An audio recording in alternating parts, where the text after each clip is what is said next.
Welcome, critters. I'm Claire Jones, your devoted host of the Sacred Reading CR podcast, where we discuss and examine critical role episodes, plot lines, characters, and players through the lens of sacred reading practices. This particular episode is about Campaign 1, Episode 27, Part 2, and joining me today is Atlas. Hi. So, the icebreaker for today is, what is one thing you could not live without? Ooh, one thing I couldn't live without. I think the first thing that comes to mind is my little craft box. Because I don't have the ability to sit still ever. So it keeps me sane. It allows me to be a functional human being. So I have a little like travel craft box that goes with me everywhere because sometimes in order to make it through that meeting, you need to be doing something else, like stabbing a piece of fabric about 10 million times. I mean, creative output is important. Yes. Yes. So I think that's the one like object I can think of that I don't know what I would do if I didn't have it. Yeah. I mean, I was literally on a Zoom call today with someone who was just crocheting throughout her entire one. And I was like, you do you, boo. Like, I'm here for this. Yeah, I currently have my crochet project over here. Oh, there you go. It looks like a dice bag. It is. I finished it during my last meeting today. Yeah. It's full of dice. Yeah. That's so cute. Yeah. Speaking of dice bags, this is completely, tangential to this topic, but one of my friends in my D&D group, IRL, had, for the holidays, made us each dice bags with the little compartments in it. Nice. And like she personalized all of the fabric based on like all of their characters. And for like the DM, she was like, I just chose your favorite color. And I was like, that works for me. I love that. Yeah, we were excited. So it was great. One thing I couldn't live without, I mean, like, obviously I would say the internet, but that's kind of like a gimme, right? We can't really live without that nowadays, and like water and food, the usuals. But what comes to mind for me is actually the library, like a public library. Like my library card and me go way back. As a librarian, you're speaking to my heart. Yeah. Like I've been a library girly since a very, very early age. And it was actually how I learned that there's so many Claire Joneses in the world. Because I went to go like renew my library card at one point, or like change my address or something along those lines. And they were like, oh, you're the Claire Jones with, this birthday at this address. And I was like, that's my birthday, but that's not my address. I've never lived at that address. And they're like, what do you mean? And so I learned that there was another Claire Jones in my city with the same birthday. Wow. That is quite the experience to have. And I was like, am I losing my mind? What is going on right now? But, wow. Yeah, the library, they've fed me for so long.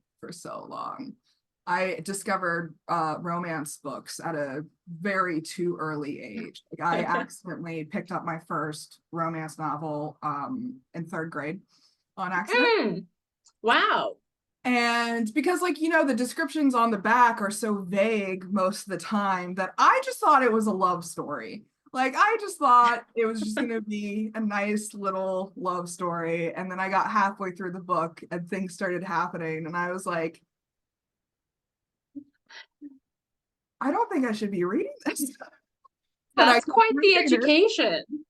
And I was also one of those kids that grew very fast, and I was always the tallest kid in my class. And so when I was in third grade, I could pass as an underdeveloped 16-year-old at that age just because of how tall I was at the time.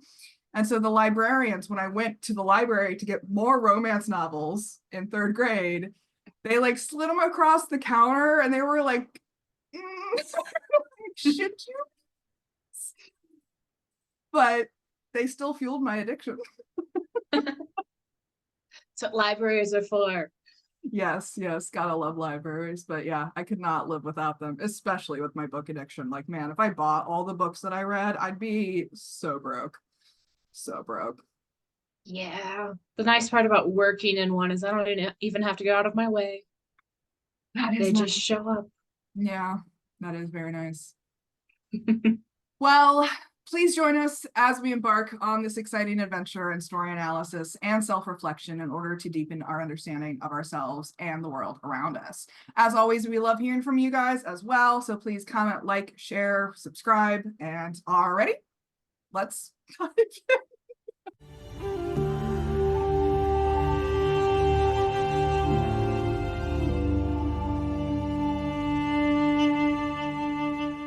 So, as we open this episode, take it away, Atlas. Cool. We come back from the break to Vox Machina making various preparations for their upcoming trip to Whitestone. They've given themselves a week to prepare before setting off. We start off with Percy building up his ammunition stores and working on an invention he and Keyleth have been discussing. Keyleth offers to help, but it's determined that it's beyond her skills, so she moves on to other things.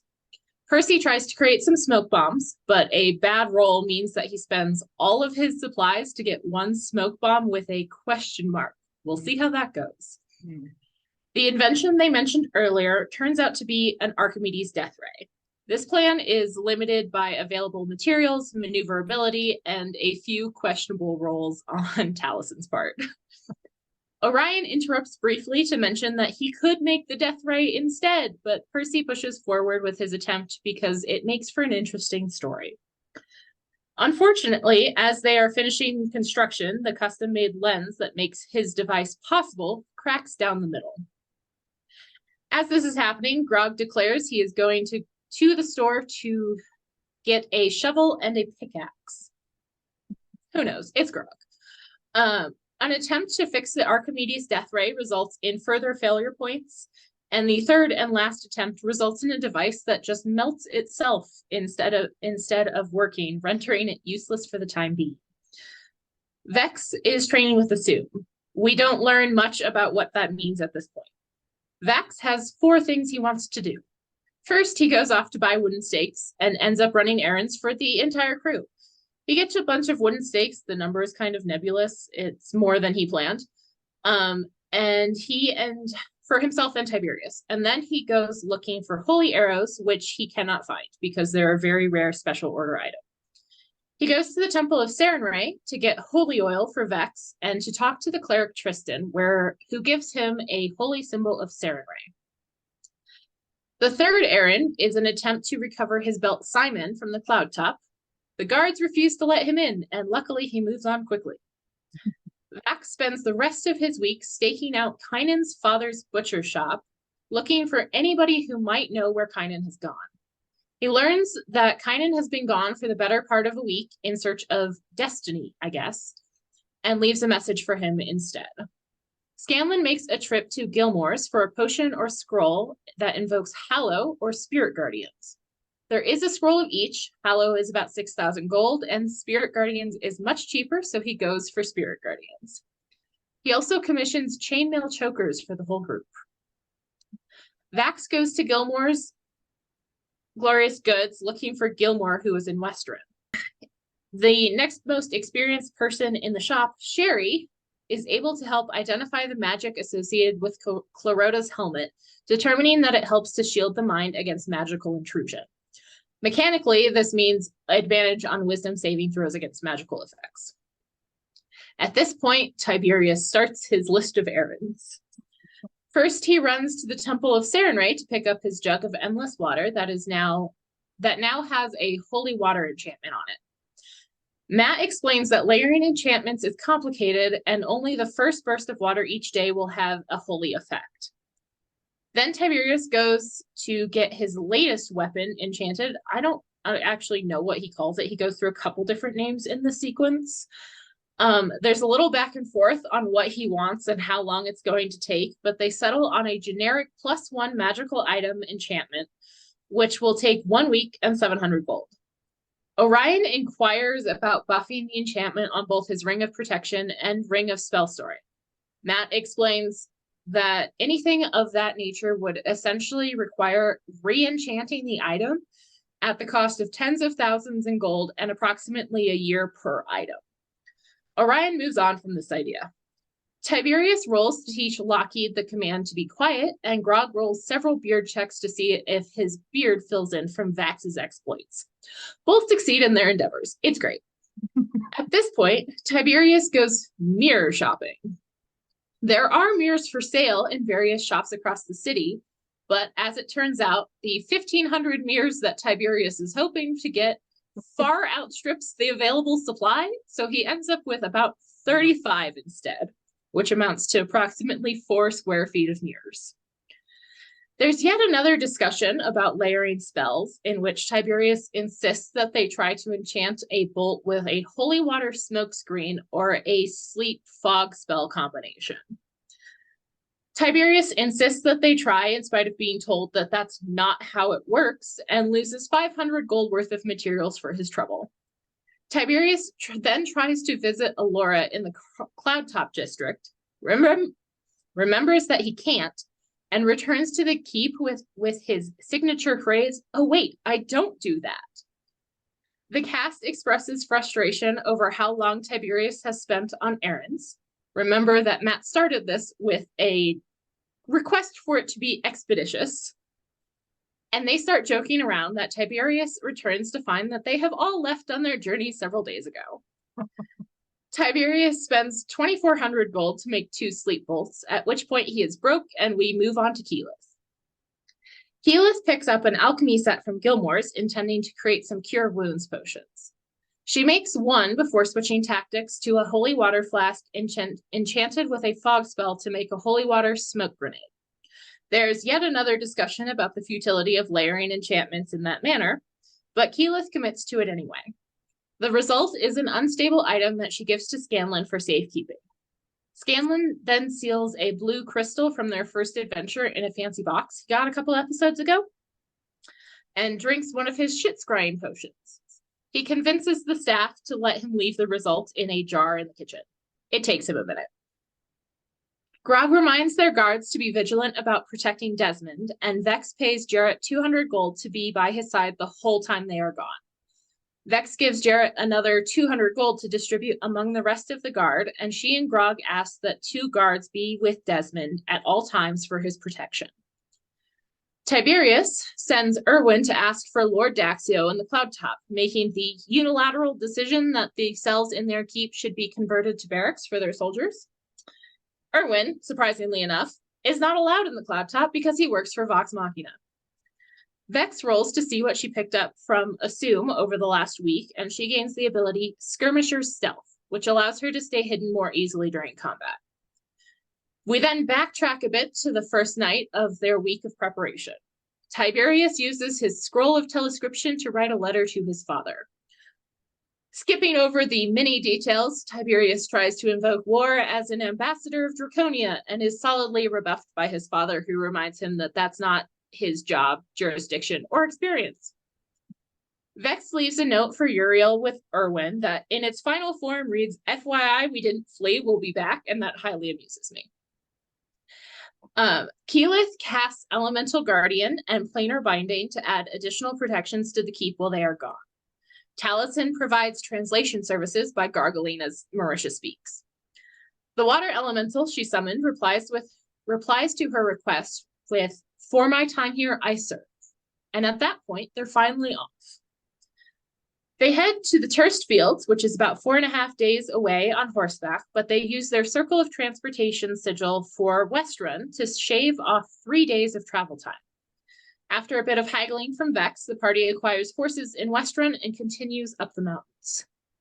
The crew is faced with 2 possible paths to Whitestone, one which leads through the Parchwood into the valley that is more direct, and the other which goes through the surrounding mountains, which is more treacherous, but is out of the way. The consensus is that there is no safe way, and given what they are trying to do, the mountain route is preferable for almost everybody. Percy is aware of some previous problems with mountain giants, but for the most part, the giants have kept to themselves, and they choose this route in spite of that. They travel to the terse fields where they find out that trade and communication with Whitestone is limited and no one is allowed to enter the actual forest. Trade is conducted at the edge instead. They detour and head up into the steep, windy mountains, traveling along an established but risky and windy path until they reach a crevice traversed by a rotting rope bridge where they have to leave the horses behind. Laura laments the lack of a flying carpet while they come up with a plan to cross the bridge. Vax is the first to cross the bridge, which is creaky, but he makes it fine with a rope tied around his waist for safety.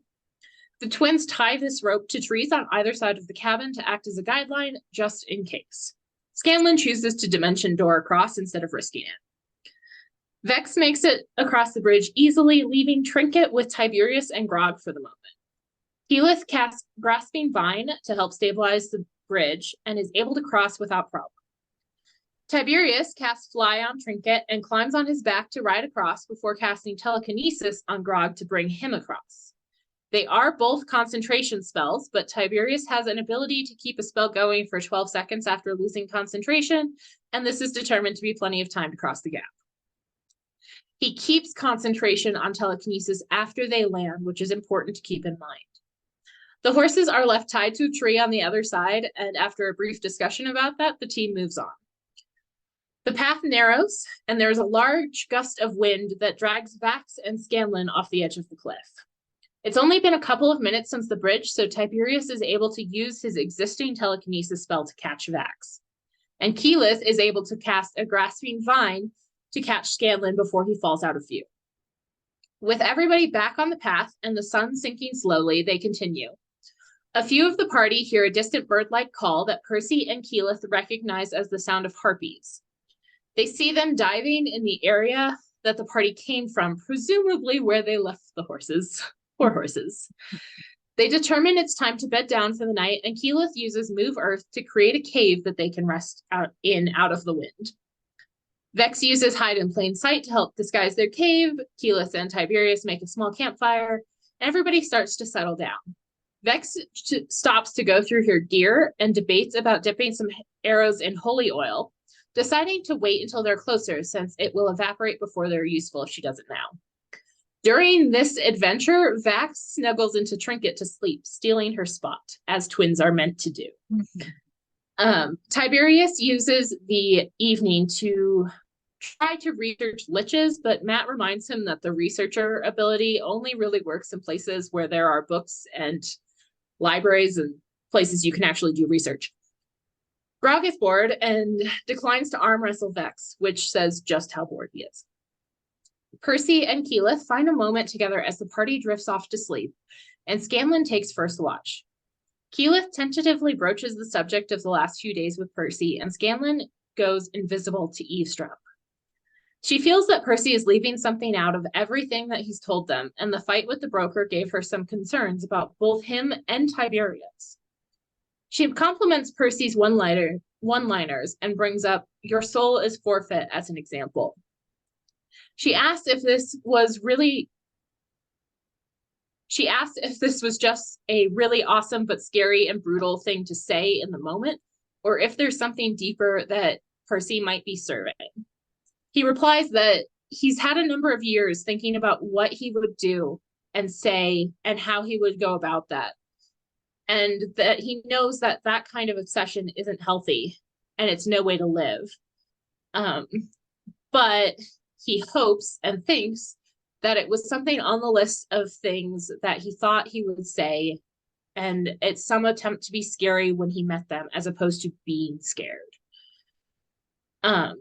He follows this by admitting that he sees building the gun as a mistake that he dreads will come back to haunt him someday. Percy continues saying he didn't mean to kill the man and hopes to never lose his temper like that again, and manages to convince Keyleth that he means it. They both head to bed for an uneventful night. They oversleep as a group and realize they have another day of travel ahead of them, no matter how late it is.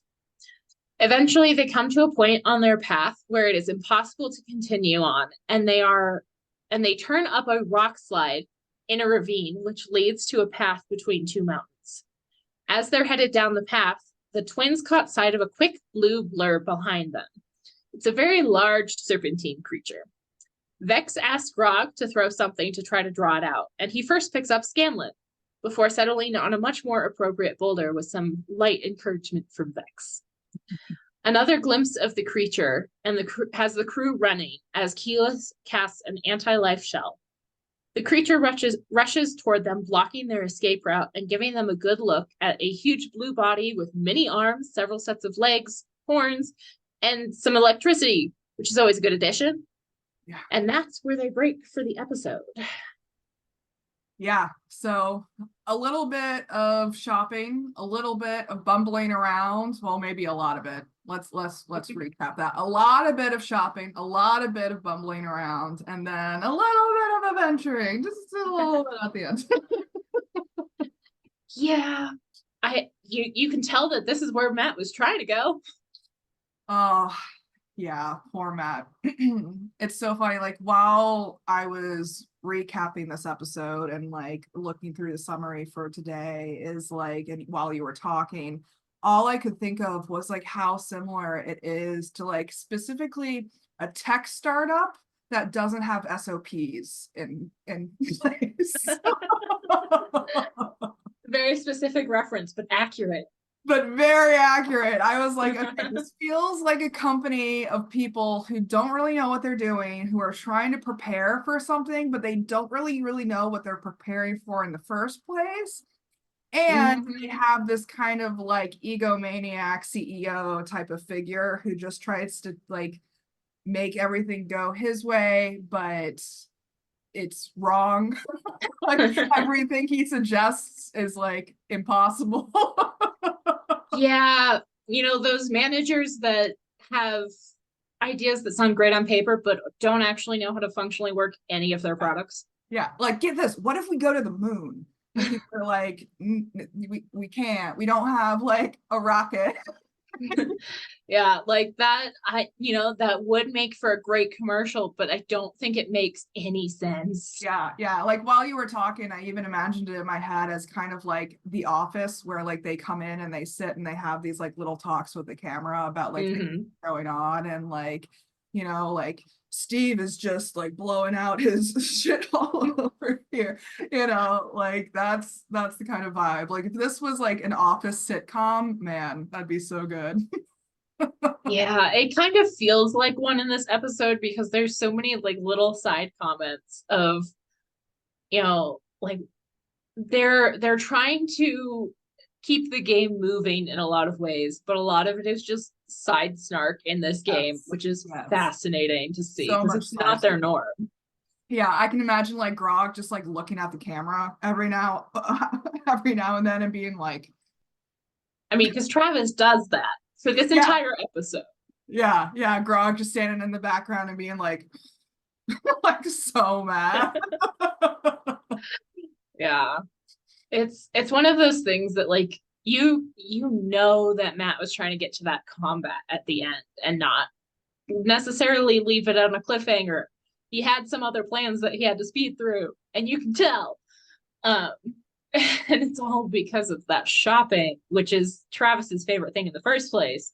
But add on just how long it went on after a specific reminder to be quick about it, and it just devolves. I mean, it's really interesting with D&D groups when it comes to shopping. Like, most of my D&D education has come through Critical Role. And so when I started running my own group, I expected my group to shop like how Critical Role shops. I was like, you guys are going to go to the magic shops, right? You're going to like check things out. You're going to like try to find all these things. And my group was like, no. Yeah. My group was like, we're going to go gossip with the people in the market instead. And I was like, but magic, I fully stocked a magic shop for you guys. Yeah, my group for the longest time would just make a list and send one person off to do all of the errands and like go have a side quest.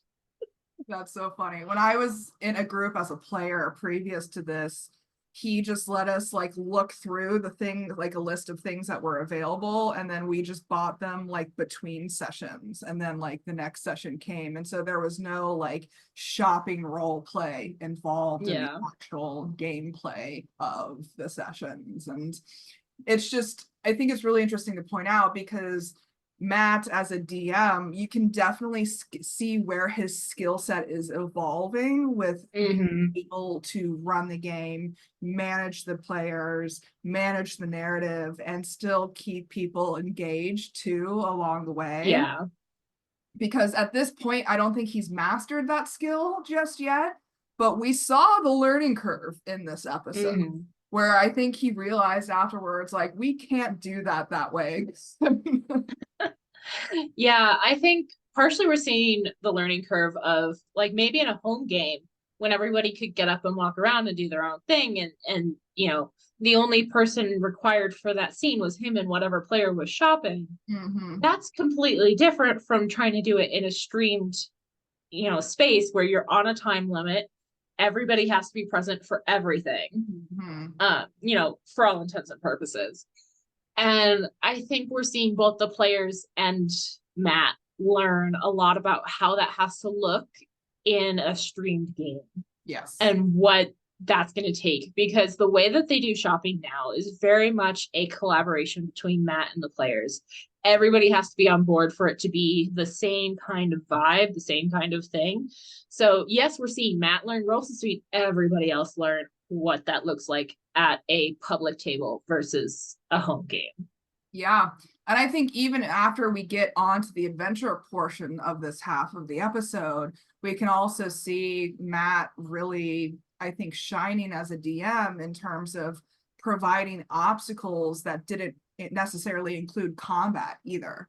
Yes. Like the whole bridge episode, like, I don't think a lot of beginner DMs would consider putting that obstacle into their journeys, because so many of our adventures or challenges revolve around conflict, around monsters, around dragons, Yeah. or whatever it is. And that also, I think, adds to his expertise level in terms of bringing nuance to how characters make decisions and solve problems within this environment that he's made for them. Yeah, and he does it with variety. Like it would be one thing if every single one was a save against the wind. Like we see that once, we don't see it again. We see one bridge, we don't see it again. It's not like he's throwing the same obstacle to make this path feel hard. He's really making sure that there are obstacles that aren't repetitive, that are keeping everybody engaged, but that this path doesn't feel like it's easy because it's not supposed to be. Mm-hmm. Yeah. Yeah. I mean, I'd really like to see what the internal monologue for him was throughout this episode. You know what I mean? Like, that would be a fascinating behind the scenes. Yeah, I like of all episodes to be in Matt Mercer's head, this one would be fascinating. Yeah. uh, there's a lot going on this episode that I don't think went how anybody wanted it to. Yeah. And we get hit at the end too with this big emotional conversation too between Percy and Keyleth. Mm-hmm. And I think a lot of people are tempted to skip over that conversation because it's buried within this very Yeah, minutia filled episode. but it's such an important conversation because nobody's talked to Percy about this really yet. Um, you know, between him hiding in his workshop for a couple episodes and the last couple episodes being kind of combat heavy, Mm-hmm. you know, with some of the incursions to their keep, or, you know, some of the conversations they had to have outside of the group, there hasn't really been an opportunity to just sit down with Percy and his friends. Um, and I think there's been enough space that nobody else was going to bring it up. It had to be Keyleth. It was Yeah. only ever going to be Keyleth. Yeah. Yeah. I mean, I think she's trying to be the moral compass of the group. Mm-hmm. I don't know how successful she is at the moment, but That's she's fair. trying. Yeah. I think we're also seeing Keyleth as a friend to Percy. It's one of the friendships that I really love in this group is they are kind of a rock solid pair, even when they disagree and even when they fight, they trust each other and they rely on each other. And it's kind of that way from the very beginning. That is one of the established relationships in this group where Keyleth and Percy, in spite of all their differences, are friends and are confidants and have been that way the entire time. And this is one of the most important versions of that in this early campaign. It's one of the points where we see, yes, Keyleth is trying to be a moral compass. She does that, but Percy takes it as what it is, as a friend who is also a confidant, who is also, like she's trying to poke a little bit at what happened and the morality of it, but she also just needs to know that her friend is okay. And Yeah. I think he manages to take it more in the latter way than the former, which is good for both of them at this point, I think. Yeah. And I think his explanation for his behavior is super fascinating as well. Yes, Because I don't know if it's necessarily an apology, it's not. but he does say that he's going to try better in the future. We will see how that turns out, obviously. Yeah, it's But something. yeah, there's something building there for sure. I mean, this is Percy's arc in all respects, and so we're going to see a lot of growth for him in some shape or form as we move Yeah. forward. But he is still hiding shit. Like, do we Mhm. know at this point if he's aware of the smoke voice that keeps speaking to him? Like, Yes, that's part of this conversation. Is he makes the first very brief mention of inspiration. So it's not explicit. He's not talking about the smoke voice, but he does say that, the inspiration for the gun came in a dream. And it doesn't go any farther than that. There's nothing about it that is really noteworthy for a summary. But it is the first time we know that it might not fully be Percy that came up with this idea. He brushes over it so fast and it is yeah, so easy to miss, but it is one of the things that I debated putting in the summary because for us it's important, but it passes by so quickly in the game that it was like at this point nobody else caught it. It's not yeah, something that really landed in game. It's yeah. not something that looks important in this moment. But it is something that looking back, we know what he's referring to. I mean, he's burying his shame to borrow a keyless Mm-hmm. phrase. I'm in the process of rewatching campaign 2 at the moment, and it's just at the moment of Ford's arc with Mm-hmm. dealing with these cloven crystals that he's, gathered along the way. And he's hiding things about his relationship to Ukatoa, just as Percy is hiding things in this scenario. And I just can't help but draw parallels between it in my brain. I'm like, you guys, like, what about open communication? Like, these people are your friends. They're pretty much your family at this point for all intents and purposes. And yet you still feel the need to pretty much lie because it's lying by kind of omission. Yeah, I I find it interesting that there is that parallel between the two characters because I see a lot of similarities between Ford and Percy.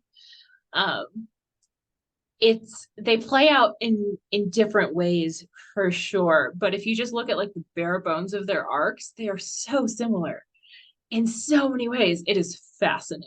Yeah, yeah, yeah. I'm definitely an M9 girly more so than a VM girly at the end of the day. And so it's easy for me to draw those parallels between here and now. But I think this is a subtly important episode. Mhm. Like, it's not important in the facts of like what they did during this episode, but it's how they did it during this episode Yeah. that I think is because it's going to really influence, impact, and underline so much of the action moving forward. Yeah, and I think that it's so easy to skip over this episode for Yeah. all of the reasons that we have talked about. Many Um, reasons. and to be honest, most of the time I do. This is the first time I have rewatched this episode in years. I generally skip this one because it is uncomfortable to watch in so many ways. But the thing that taught me is that there is so much in this episode that it's little hints, little threads. It's that, brushing over Orthax. It's Keyleth and Percy being friends. It's, Vax trying to track down Kynan. It's Vex trying to become more stealthy. Like, it lays the basis for, Vex's multi-class and Kynan showing back up later in the series. And Vax's complicated feelings about all of that. And our It was love also for Jarrett. Jarrett's Jarrett's fantastic. Yeah. We also see, Vax go and get a holy symbol of Sarenrae, which is such an important piece of everything that comes after for the next 90 episodes. That is a key turning point for Vax. And it's in the episode that I skip most often. Even bringing back Clarota, man. Yeah. When I was going for the recap to prepare, I was like, oh shit, Clarota. Oh my god, I haven't thought about him in ages. Yeah, it is such an important episode for so many little easy to miss reasons. Yeah. It's funny when we are writing these summaries too, like you said before, it's so hard to decide like what little pieces are important enough to include into those summaries. Like, I honestly did appreciate that you mentioned that table talk that happened about Tiberius's errands running so long, and like the joke between like them leaving without him and all of that stuff, because I think that is contextual information that we would miss if we just stuck to the facts. Yeah, and part of my reasoning there was it shows a lot of where the table's head is at. Yes. Like, they are very much in a place where they're ready to go. They're raring to be part of this story. And for all of the frustration that comes out of this episode, as much of it is about how the players are as it is about how the characters are. Exactly. And we can't skip over that. It's a huge, important, pivotal part of this game. And that's part of Critical Role as a whole, is these characters, these players are intertwined in ways we can't separate, and we shouldn't try to. Yeah. And so stuff like that felt important to put in. Yeah. But then you also don't want to end up with a 4-hour-long summary, because then you could just watch the dang episode. Yeah. And it's so hard when they're talking over each other too. Like, because you're like, what do I include? Like, what side conversations are important enough to include? Like, it's really interesting going over these, but there is no separation, like you said. Like, it all is a cyclical, influential cycle. Like, the players influence the characters influence the players. Yeah. And even in later episodes, we can even argue that the environment in which they play influences the way that they play. The live shows are a mile apart from absolutely their day-to-day. Even when they upgrade their studios, and when they start adding lights and like more in-depth music choices, and like even when they guest characters in and they have that change in dynamic, it's like it's inseparable, like you said.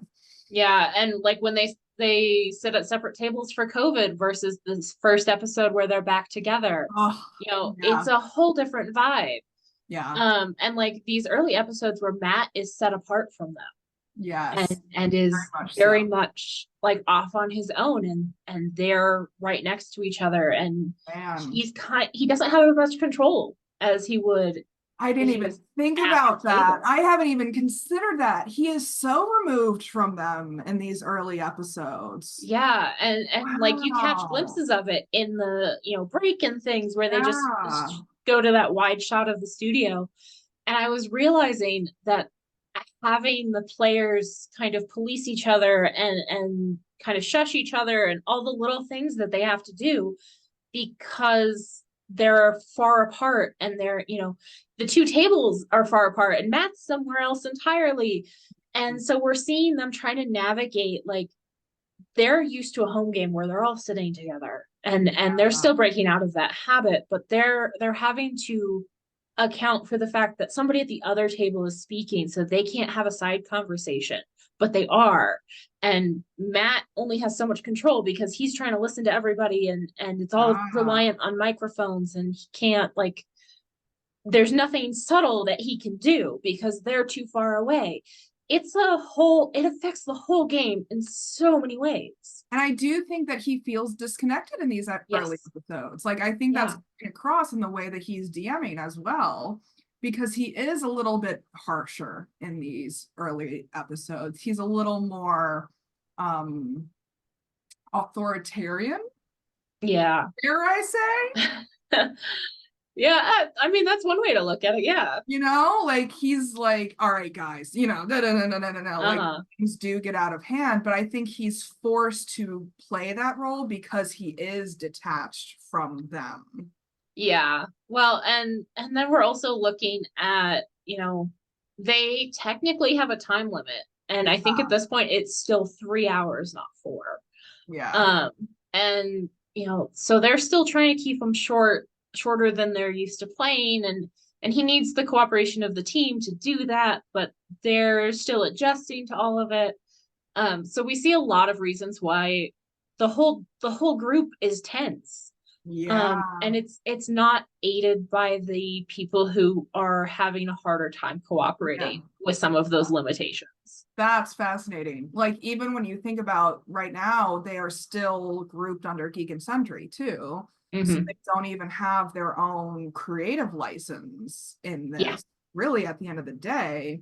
And I think Matt is almost playing that middle manager role in a because lot of ways, yes. he's getting those time restraints passed down to him. He's getting these, like, frameworks of the giveaways passed down to him. And, like, Hmm. I don't remember that guy's name who, like, comes in all the time and, like, talks all the stuff and reads the names. And I don't know. I've All that comes never, to mind is Overlord. yeah. Yes. Yes, Overlord. Yeah. Um, I'm hearing the sound in the back of my head. It's like da da dun da da dun. Um, uh, because he's being given all of these restrictions and limitations and expectations, and then he's also trying to herd cats at the same time. Right. And so I think that puts him in an automatically stressful position. And we all know that Matt is kind of a perfectionist too at the end of the day. Yeah. And so I don't think that that's even a comfortable position for him to be placed in the first place. And then that's feeding into the player's experience, which feeds into the character's experience. Like, man, I've never even thought about that. That's fascinating. Yeah, it is all intertwined in very complicated ways. and Yeah. and it's a lot. Mhm. Uh, but it makes for a good show, and they do push through a lot of it. Yeah. But I think that, there's a lot of tension in this episode. Everybody knows that. It's why everybody skips it. But part of that tension is just coming from their trouble adapting to a public space. Regardless of anything else that is happening, like, let's touch on the elephant in the room for a minute. Regardless of Orion, it's part of it is just them still trying to figure out how to move in this space in a way that accommodates everything else that is expected of them in this space. Yeah. Um, and there are people who adapt to it better. You Yeah. know, Liam adapts to it very well. Travis adapts to it very well. Allison. Laura, Orion, and even Marisha sometimes really struggle with it. Yes. Sam is kind of in the middle somewhere. But Yeah, I mean, I don't think he takes it as seriously as everyone else does. Like, I was yeah, thinking too, like, this is also the era where he was frequently late because he had to deal with kids.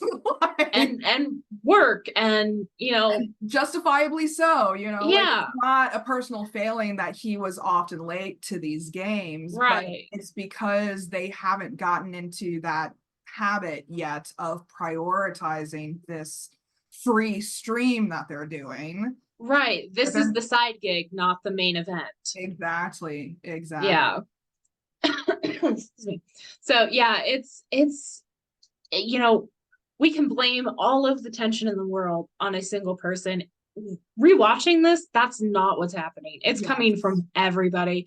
And I will say Orion is very much a catalyst for a lot of that tension. He is Yeah. not helping. He Yeah. cannot read the room, Yeah. but it's not all on him. It's coming from all sides for a Yeah. lot of reasons. And it's interesting to come at this episode knowing a lot of where this goes and knowing how they've adapted and seeing, in spite of the fandom's discussion and narrative around this episode and the previous 26 over the last decade, that it's a little different than what we remember. It Yeah. is more complicated, it is more nuanced, and a lot of it does boil down to Orion. It does, but Yes. not all of it. Yeah.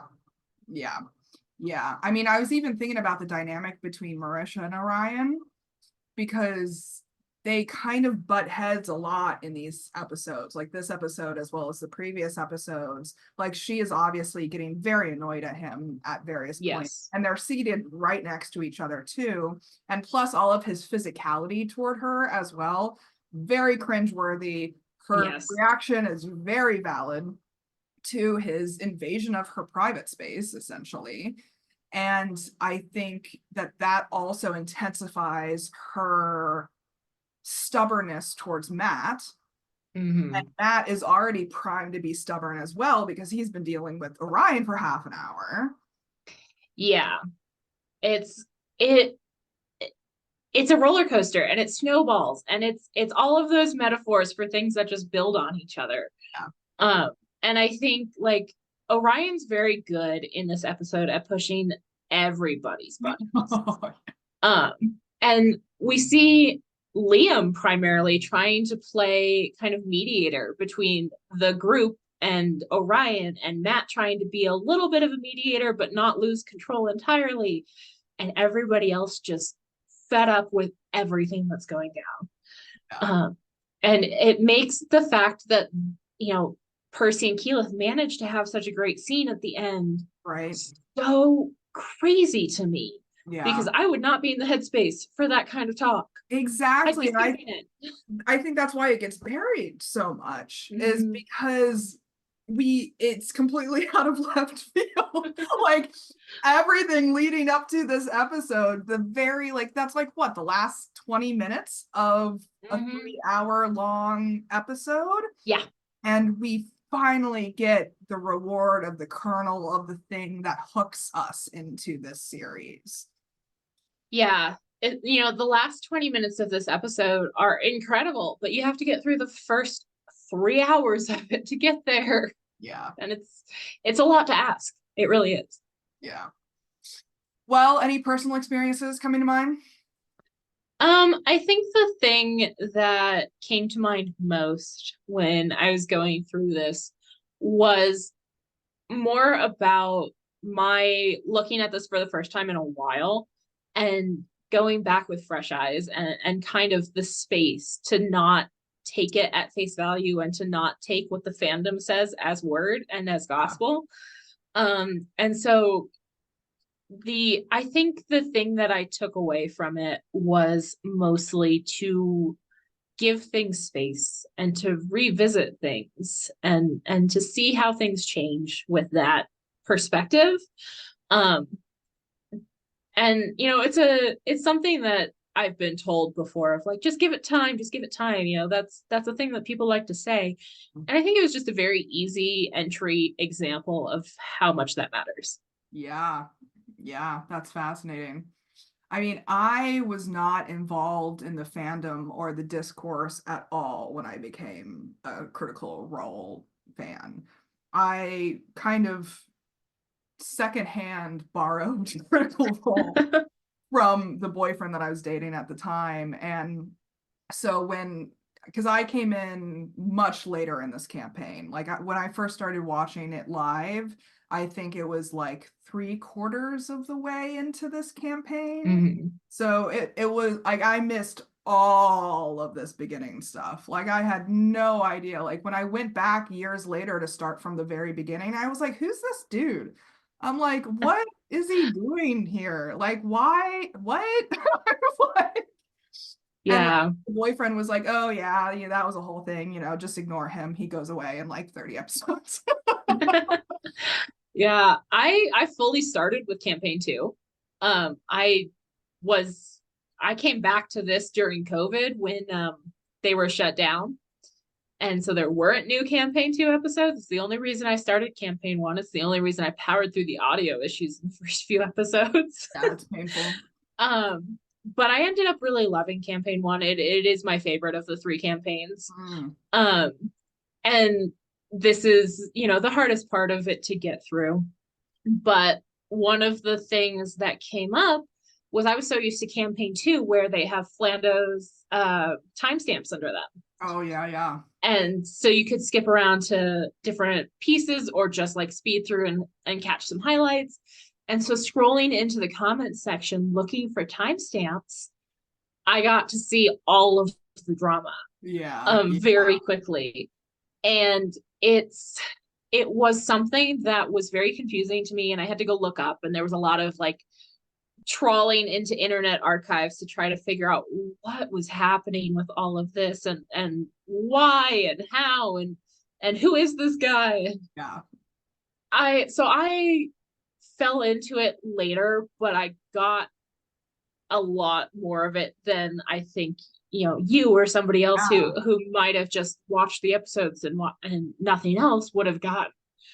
So even my first watch of campaign 1 was kind of tainted by all of this drama that was happening in the YouTube comments and in these archives of what this had been when it first streamed, even though I didn't see it when it came out. Yeah. Yeah. I mean, I almost think it was a bit of a blessing to go into it so blind for myself Mhm. because I had no preconceptions going into it. I was like, okay, he's gonna disappear, whatever.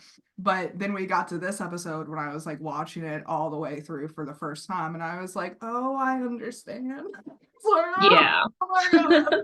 I was like, I understand why everyone got so mad.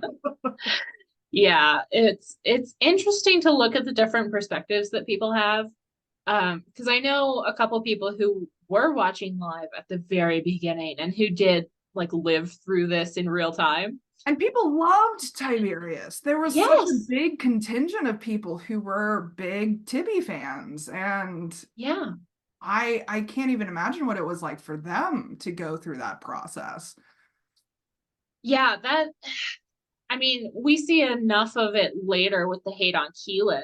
Mm, And it's like I can't imagine being a fan of Tiberius because I'm not. But I can imagine a little bit of what they were dealing with because I was a fan of Keyleth and Keyleth got so much hate, especially as she was growing into her role, and which was played very well, but got so much yeah. like so much drama around it, so much discussion that didn't need to happen. And I imagine Tiberius fans felt kind of similar. Yeah. Yeah, interesting. But you're right in the sense of like, I think this is a lesson for our real lives to go back with clear minds to things that may have been more emotionally or whatever energetically impactful at a previous date. Yeah, especially if it's something that, has a big effect on your life, going back and looking at it with a little bit of perspective, can help soothe over some things, or can help bring to light like some things that make it easier to deal with, and can really improve yourself or your life or your situation or your mindset. There's a lot of benefits to it that come with a little bit of time. Yeah. I mean, even just seeing the nuance, I think, of the situation is such a important step, because when we do have emotional reactions, when it is very energetically impactful, we tend to go into black and white thinking of like, this was bad, this was good, Yeah. so on and so forth. And I mean, I've been going through that process with my parents. It's just like, are they good parents? Are they bad parents? Did I have a good childhood? Did I have a bad childhood? You tend to want to put them into those dichotomies, right? Yeah. Like, was I a victim? Was I not a victim? Like those are very strong dichotomies, but it took me until a very late age to be like, they were imperfect human beings trying to parent. They've never parented before, so it was Right. first time to do these things as well. And so I kind of have to give them grace because of those nuances that existed that I was not necessarily privy to at the time because I was 10. Yeah. And I think we're seeing a lot of that just in general right now with everything that's going on in current events. It's really easy to judge people based off of, who they are or aren't boycotting, or what's happening, like what they're posting on social media, or it's very easy to jump to a lot of conclusions, and we're seeing a lot of that happen. I think it was very prevalent over the holidays. I was, with some family and some older friends, and the kinds of discussions that they were having over people that they have entirely cut out of their lives for one reason or another. And it's just like, there's more to the situation than you see. A little bit of space, a little bit of time, a little bit of hindsight. You might regret that you cut out some of your oldest friends over something, that was happening across the world, which I get. Everybody has strong feelings about that. I'm not trying to bring current events into this podcast. It's just an example that I'm seeing of like, maybe give yourself some space and time, and see how you feel about it in a little bit, and don't rush to judgment in every instance. I mean, there's an extreme reaction and a thoughtful reaction. Yes. Right? Like the extreme reaction is going pretty much cold turkey, right? And I think this also speaks to what we were talking about before in terms of it is an influential thing. Like it's not separatable either at the end of the day.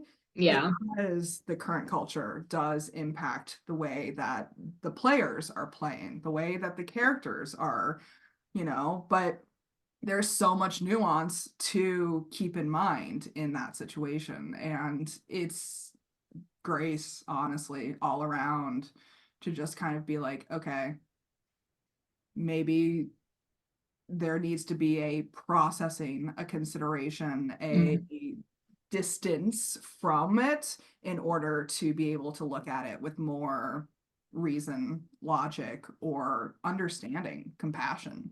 Yeah. And I think something important to bring up in terms of critical role and this particular topic is there's a lot of people who have very parasocial relationships with this crew. Absolutely. And Absolutely. so a Myself little bit of included. distance, little bit of distance for everybody involved is probably a good thing. Yeah. The cast have talked about it a little bit. They've backed off on their, participation in certain spaces, and they've made some strides, but I don't think the fandom has made the same kind of effort to allow that distance. And I think, this is kind of one of those instances where we're seeing the kind of grace that they might need. And we can see how they're reacting to these things in real time too. I think that's the more fascinating point for me with these early episodes, especially with all of the conflict surrounding Orion, is that we see it unfolding in real time. Yes. And like we said, there hasn't been an attempt at polishing yet as a public stream. And so they're all kind of just fumbling around. Yeah. And so their reactions to the situations that are unfolding are, I think, going to be rawer than they would be in today's episodes. Yeah, I mean, if this situation had played out today, we would not see as much of it as we do. We would not be having these kind of conversations, partially because, you know, now they are pre-taped. And that's they have a little bit more control over what they put out there, which is totally fair. But even pre that change, I think we would see significantly less of this because of how the company has grown, how Critical Role has grown, and how people like Matt have grown. You know, they have all grown up a lot on stream, and I don't think this would have been handled in the same way today as it was this early on. Mm-hmm. Well, what are we going to do about it? I think the main takeaway is to be able to read the room. Yeah. I'm kind of joking, but not really. It's not my strong suit. It's not a skill that I am good at. You know, and so taking a deep breath and seeing what other people are dealing with and kind of taking a minute to see how people are reacting. It's a good reminder for me because that's just not my greatest strong suit. It's something that I know I need to work on and I have been for many, many years, but it's a reminder to do it. And one that I will take with me. Yeah, I think for me, it's taking a little bit of inspo from Keyleth in this and not being afraid of having those deep second conversations with people, because it Yeah, is so easy to gloss over it and just be like, oh, they were just having a bad day, or, just making assumptions about their behavior, whatever that assumption right. is. And I think it's a strong sense of character to have that built up skill set of being like, okay, let's time out. Can we talk about that? Yeah. Like, what just happened there? Like, you good, boo? Important conversations to have. Yeah. And like, just making sure, because I have a tendency to just like push forward without those timeouts and being like, okay, let's time out, check in. You good? Okay, let's Yeah. have this little conversation and then continue forward with whatever is happening. So I think that's what I'm taking away from it. I think that's good too. Yeah. Gold stars for both of us. Woo! Well, this is powerful stuff that we're talking about. I knew this episode was going to be, do I want to say heavy? Do I want to say intense? Long. Opinionated. Yeah, that It was gonna be something. yeah. Yeah. There was gonna be quite a bit of conversation around this I stuff. have no words. Yeah. It was just gonna be something. Audience, we definitely encourage you to reach out and share your own thoughts and feelings and insights and stories. Like, if you were one of those people that were the Tib fans from the very beginning, I'd love to see how your experience was going through this and, how it changed and whatever, or whether, you don't give a shit about anything. That's also very valid. So we'd love to know how Critical Role and episodes like these have impacted you in your own lives. Special thanks to Alice for joining me on this episode. It's been a pleasure. Next time, we'll be discussing Campaign 1, Episode 28, and it is a one-for episode. There is no 2 parts for the next one, so we'll just be doing 1 episode for the next one. And joining me will be Petal. I'm excited for that. As always, I'm looking for more co-hosts and guests. So if you're interested in coming on this podcast and sharing your perspectives, please reach out to me via email or on Tumblr, and I'll send you the sign up form. I can't wait to chat with all of you. In the meantime, please comment, like, subscribe below, follow us on Tumblr at Sacred Eating CR for all the juicy updates. And until next time, may all beings be peaceful, may all beings be free, and be the chaotic good you wish to see in the world. Bye.